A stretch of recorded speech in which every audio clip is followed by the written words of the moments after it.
आज है 3 अप्रैल 2023 दिन सोमवार। Welcome back to Clean News UP. चलिए देखते हैं उत्तर प्रदेश की 25 फटाफट बड़ी खबरों को।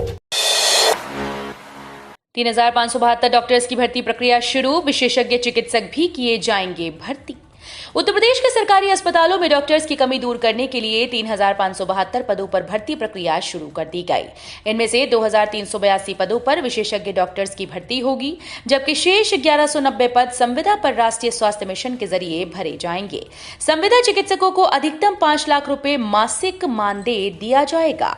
उप मुख्यमंत्री ब्रजेश पाठक ने बताया कि सरकारी अस्पतालों में मरीजों को बेहतर इलाज देने का प्रयास किया जा रहा है। आंगनबाड़ी के 53,000 रिक्त पदों पर भर्ती की तैयारी। शासन स्तर से आंगनबाड़ी, मिनी आंगनबाड़ी और सहायिकाओं की भर्ती के लिए संशोधित नियमावली जारी किए जाने के बाद अब इन पदों पर भर्ती की कार्यवाही शुरू करने की तैयारी है। निदेशालय ने सभी जिलों को 1 सप्ताह में आरक्षित समेत सभी श्रेणी के रिक्त पदों का ब्यौरा उपलब्ध कराने को कहा। पिछले 10-12 साल से आंगनबाड़ी व सहायिकाओं के पदों पर भर्ती नहीं हो पाई। ऐसे में करीब 53,000 से अधिक पद खाली हैं। बरेली मथुरा हाईवे 2009 करोड़ का बजट मंजूर, निर्माण की तैयारियां तेज, जद में आने वाले भवन हटाए जाएंगी। बरेली मथुरा नेशनल हाईवे 4 चरण में बनाया जाएगा। मथुरा से कासगंज तक हाईवे के निर्माण के लिए बजट पहले ही स्वीकृत हो गया था। अब कासगंज से बदायूं तक निर्माण के लिए 2009 करोड़ का बजट मंजूर किया गया है।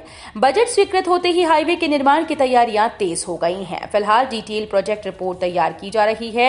इसके लिए कासगंज से बदायूं तक हाईवे की जद में आने वाले मकानों और दुकानों पर लाल निशान लगाए जा रहे हैं। अब 13 मंजिला होगी कलेक्ट्रेट की इमारत, 356 करोड़ से होगा निर्माण। गोरखपुर कलेक्ट्रेट परिसर में बनने जा रही इमारत 3 नहीं अब 13 मंजिल बनेगी। उसी भवन में एसएसपी कार्यालय के साथ विकास भवन के सभी कार्यालय होंगे। लोक निर्माण विभाग के निर्माण खंड भवन की देखरेख में इसका डीपीआर बनाकर शासन में भेज दिया गया है। शासन से स्वीकृति के बाद टेंडर की प्रक्रिया शुरू की जाएगी। गोरखपुर जिले का कलेक्ट्रेट भवन अंग्रेजों के समय का बना हुआ था। उसकी जगह नया भवन बनाने की कवायद लंबे समय से चल रही थी। यूपी पुलिस सब इंस्पेक्टर के 44 पदों पर भर्ती का परिणाम घोषित। उत्तर प्रदेश पुलिस भर्ती एवं प्रोन्नति बोर्ड ने मृतक आश्रित कोटे में सब इंस्पेक्टर के 44 पदों पर भर्ती का परिणाम घोषित कर दिया। चयनित अभ्यर्थियों की सूची बोर्ड की वेबसाइट पर अपलोड कर दी गई। शारीरिक दक्षता मूल्यांकन परीक्षा में 278 अभ्यर्थियों के अहर पाए जाने के कारण लिखित परीक्षा कराई गई थी। इस परीक्षा में प्राप्त अंकों के आधार पर 44 रिक्त पदों पर चयन किया गया है। 7 अप्रैल को आजमगढ़ आएंगे सीएम योगी और गृह मंत्री अमित शाह। दूसरी बार प्रदेश में सरकार बनने के बाद गृह मंत्री अमित शाह और सीएम योगी आदित्यनाथ का 7 अप्रैल को जनपद आगमन हो रहा है। इस दौरान उनके द्वारा जहां जनसभा को संबोधित किया जाएगा, वहीं हरिहर संगीत महाविद्यालय की आधारशिला रखी जाएगी। वाराणसी में सामान्य पासपोर्ट का स्लॉट घटा, मुश्किलें बढ़ी। क्षेत्रीय कार्यालय में कर्मचारियों की कमी से सामान्य पासपोर्ट का स्लॉट घटा दिया गया। इससे पासपोर्ट के लिए साक्षात्कार की वेटिंग बढ़ेगी। आवेदकों को मुश्किलों का सामना करना पड़ेगा। सामान्य पासपोर्ट के लिए 805 स्लॉट थे, इसमें से 50 घटाकर 755 स्लॉट कर दिया गया।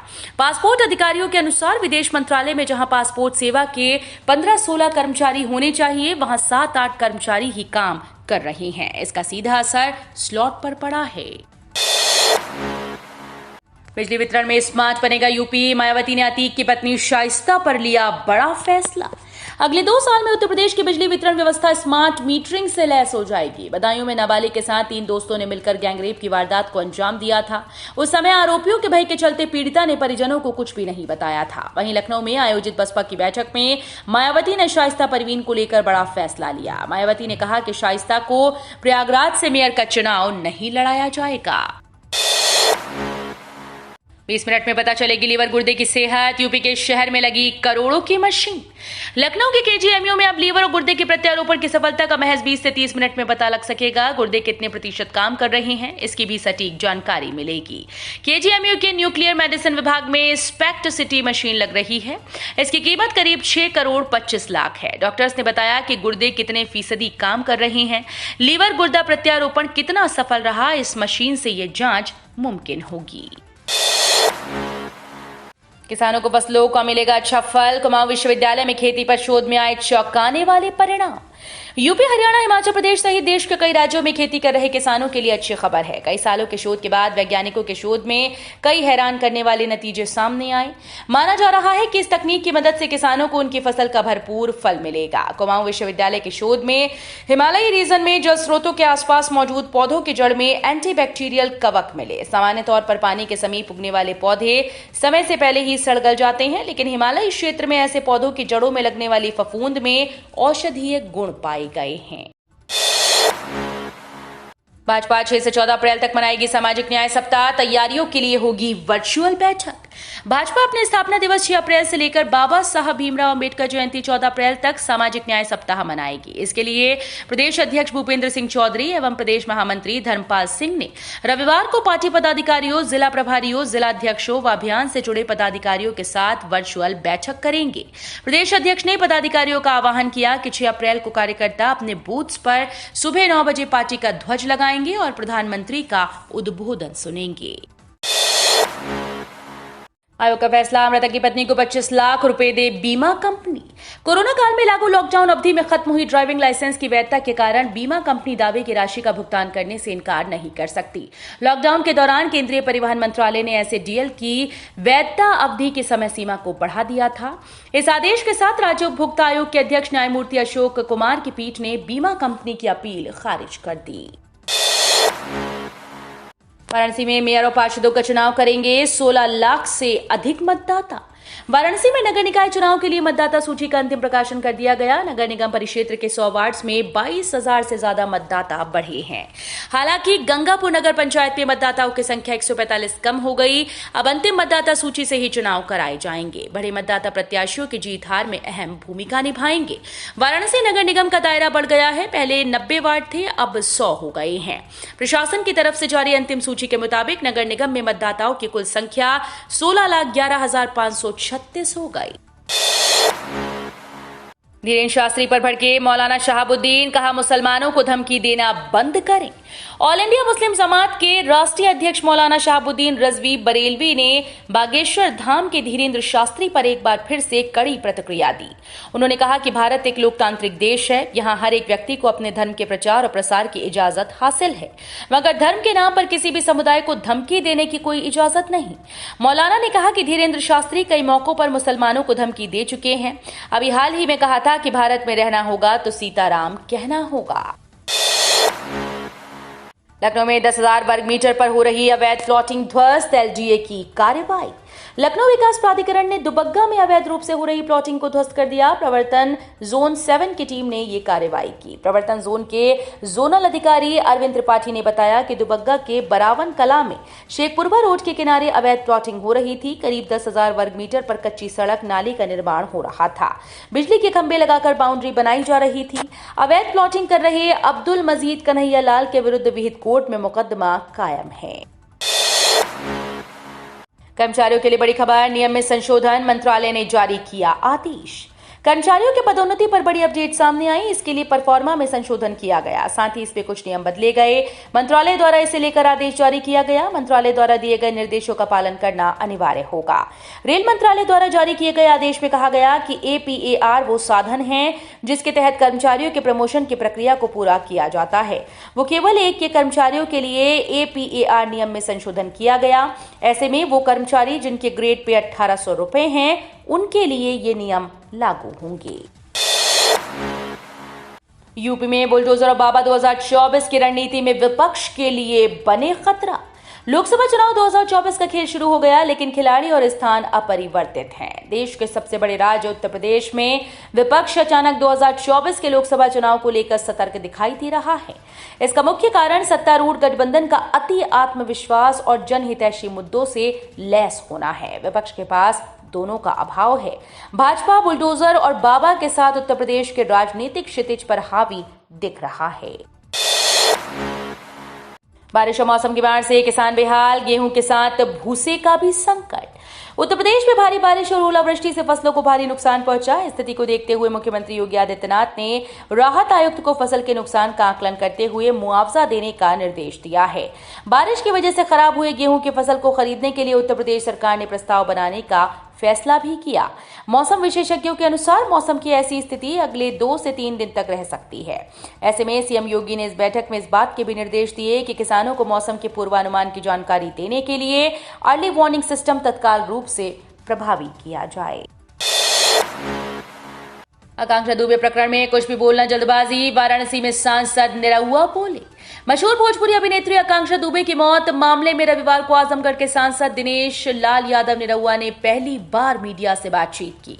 उन्होंने कहा कि आकांक्षा दुबे प्रकरण में कुछ भी बोलना जल्दबाजी होगी, पुलिस की जांच पूरी होने दीजिए। सांसद निरहुआ वाराणसी के हरहुआ स्थित काशी कृषक इंटर कॉलेज में आयोजित पोषण उत्सव कार्यक्रम में शामिल होने के लिए पहुंचे थे। इसरो के नाम एक और सफलता, स्पेस से धरती पर खुद ब खुद लैंड कर जाएगा लॉन्च व्हीकल। भारतीय अंतरिक्ष अनुसंधान संगठन ने एक नई ऊंचाई हासिल करते हुए रीयूजेबल लॉन्च व्हीकल के तहत रविवार को सफलतापूर्वक परीक्षण किया। राष्ट्रीय अंतरिक्ष एजेंसी ने बताया कि यह परीक्षण कर्नाटक के चित्रदुर्ग में वैमानिकी परीक्षण रेंज में किया गया। एक बयान में कहा गया कि इसी के साथ इसरो ने प्रक्षेपण यान के स्वायत्त लैंडिंग के क्षेत्र में सफलता हासिल कर ली है। हेरोइन तस्कर सरफराज अंसारी का 2.5 करोड़ का मकान कुर्क। यूपी के गाजीपुर में पुलिस प्रशासन ने रविवार को हेरोइन तस्कर सरफराज अंसारी पर कार्रवाई की। सरफराज के शहर के बहुपुरा कॉलोनी स्थित 2 करोड़ 50 लाख रुपए की अचल संपत्ति को कुर्क किया। इस दौरान भारी पुलिस बल तैनात रहा। गैंगस्टर एक्ट के तहत हुई इस कार्रवाई से जिले भर के नशे के सौदागरों में खलबली मची है। सीआरपीएफ ने मनाया 35वां स्थापना दिवस समारोह। राज्य मंत्री रविंद्र जायसवाल समेत ये दिग्गज रहे मौजूद।